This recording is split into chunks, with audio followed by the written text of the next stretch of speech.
یہ جمہوریت کا ایک بنیادی فرض ہوتا ہے کہ آپ کی حکومت عوام کے سامنے جواب دہ ہوتی ہے۔ اس سے پہلے کہ میں اپنی وزارت کے بارے میں بتاؤں، میں یہ ضروری سمجھتا ہوں کہ یہ ایک موقع ہے جس میں کہ ہم نے اپنے آپ کو اپنے ماضی کے ساتھ جوڑنا ہے کہ یہ ملک، اس کا قیام کیوں کر وجود میں آیا، اور وہ لوگ جنہوں نے اس ملک کی تخلیق میں ایک بنیادی سوچ رکھی، جو کہ علامہ اقبال کے الہ آباد کے خطبے سے پتہ چلتی ہے، اور وہ تھی کہ اس ملک کی بنانے کی ضرورت اس لیے محسوس ہوئی بیکاز علامہ اقبال یہ سمجھتے تھے کہ متحدہ ہندوستان میں، اس وقت کے متحدہ ہندوستان میں مسلمانوں کی کیا، ان کا مستقبل کیا ہو سکتا ہے، ان کا سیاسی مستقبل کیا ہو سکتا ہے، ان کا ثقافتی مستقبل کیا ہو سکتا ہے۔ ان کی دو نکات جو کہ اس خطبے کا ایک نچوڑ ہیں، وہ تھا کہ اپنی سیاست اور اپنی ثقافت۔ اب جغرافیائی طور پہ تو ہم نے اس ملک کو حاصل کر لیا، لیکن نظریاتی طور پہ ہم ان اصولوں پہ اپنی عمارت کھڑی نہیں کر سکے۔ ہمیں اپنے جو بنیادی رکن تھے ان سے ہمیں جوڑنا ہوگا، اور اس جوڑنے کے لیے ہماری خوش قسمتی یہ ہوئی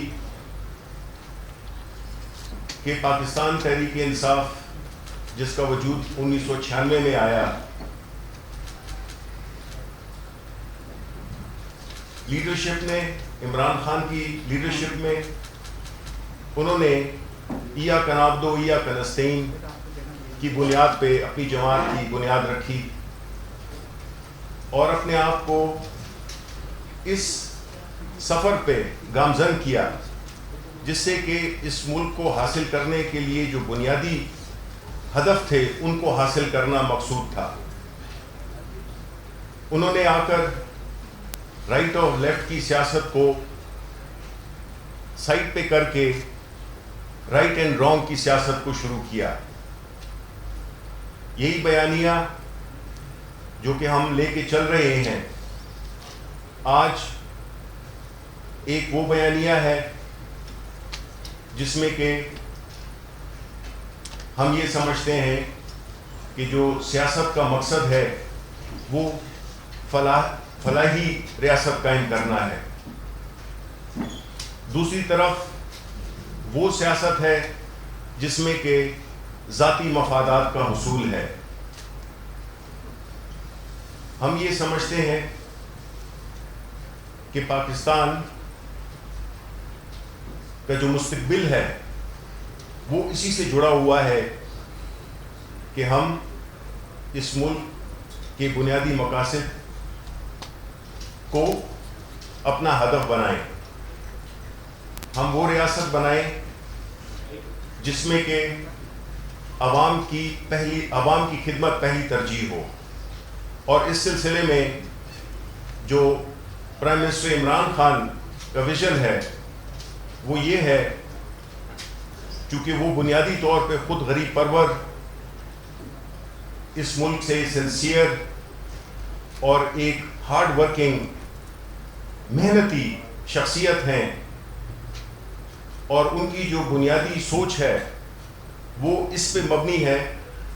کہ اس ملک کو کس طرح سے آگے بڑھایا جائے، کس طرح سے اس ملک میں احتساب ہو، انصاف ہو، میرٹ ہو، اور کس طرح سے ہم اس اپنی جو حکومت ہے اس کو ہم کس طرح سے ایک فلاحی ریاست جس کی انسپریشن ریاست مدینہ سے لی گئی، جس کے بنیادی ستون رحم، احساس اور انصاف ہے۔ ان اہداف کا حصول ممکن ہوا جب 2018 میں ہماری حکومت آئی، اور ہماری جو بھی پالیسیز تھیں وہ اسی فلسفی کے تحت تھیں، چاہے وہ ہماری دفاعی، معاشی، ثقافتی، جتنی بھی ہماری پالیسیز تھیں وہ بنیادی طور پر اسی سوچ کے گرد گھومتی تھیں۔ اب ہم یہ سمجھتے ہیں کہ عوام نے جو یہ نیریٹو ہے جس میں کہ بجائے ملک کی خدمت کرنے کے اپنے مفادات کو ترجیح دینا سیاست کو ایک پیشہ بنا دیا گیا تھا، اس سے اب عوام نے ریجیکٹ کر دیا ہے۔ آپ جانتے ہیں کہ آج کل کے دور میں ہماری وزارت کے کانٹیکس میں ہمارا چیلنج صرف یہ نہیں ہے کہ ہم حکومت کی پالیسیز اور جو بھی ہم نے اچیومنٹس کیے ہیں اس کی تشہیر کی جائے، بلکہ ہم نے دونوں محاذوں پہ، اندرونی اور بیرونی دونوں محاذوں پہ ہم نے لڑنا ہے۔ اور اس سچویشن میں ہماری وزارت اطلاعات کا جو رول ہے وہ بہت زیادہ اہم ہو جاتا ہے۔ 5th جنریشن وار آپ سب جانتے ہیں کہ وہ اس وقت چل رہی ہے۔ ہمارے دشمن ہر طرح کا نقصان ہمیں پہنچانا چاہتے ہیں، ہماری اکانومی کو ڈسٹروائے کرنا چاہتے ہیں، ہماری جو ملک میں ہے نا امیدی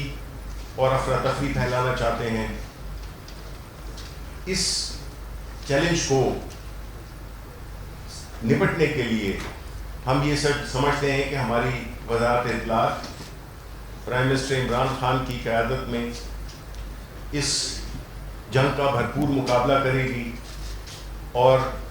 آپ جیسے ساتھی، اب آپ جانتے ہیں کہ یہ دور ایک ایسا دور ہے، سوشل میڈیا کا دور ہے، ڈیجیٹل میڈیا کا دور ہے، جس میں کہ ہر پاکستانی صحافی بن چکا ہے۔ ابھی ہم نے یہ جنگ پورے ملک کے لیول پہ لڑنی ہے۔ یہ صرف آپ کا فرض نہیں، اس ملک میں ہر وہ شہری، ہر وہ صحافی، ہر وہ وزیر اسی جنگ میں ہمارا شریک ہوگا، اور ہم یہ سمجھتے ہیں کہ ہماری جو یہ جنگ ہے وہ انشاءاللہ ہمیں کامیاب کرے گی، اور ہم اس کے ساتھ بحیثیت قوم کوئی سیاسی تقسیم کے علاوہ ہم کوئی بھی اس میں تقسیم نہیں چاہیں گے، اور چاہیں گے کہ ہم بحیثیت قوم اس جنگ کا مقابلہ کریں۔